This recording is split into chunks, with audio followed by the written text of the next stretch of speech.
Ok pessoal, meu nome é Benny Blanc, sali para o meu nós que já não sei na atividade no escritório de Assembleia de Deus, escritório que ajuda o povo, cima no diabo com nós, irmão Ulisses, nós sali para ajudar nós em questões jurídicas, não tem questões de missões, questões teológicas, aconselhamento, e hoje quero deixar nós com um simples versículo de palavra de Deus, que está no Evangelho de João, capítulo 15, versículo de número 5.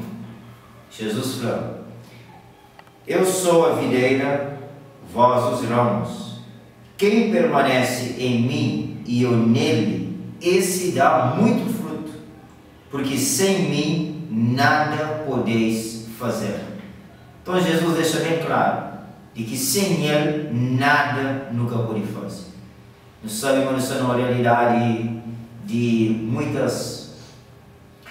muitos conflitos, muitos desafios, campanha política, o povo está busca solução para viver melhor, mas nós não sabemos que vive melhor e solução para a vida que está na política, que está na ganhar mais dinheiro, que está na psicologia, que está na filosofia.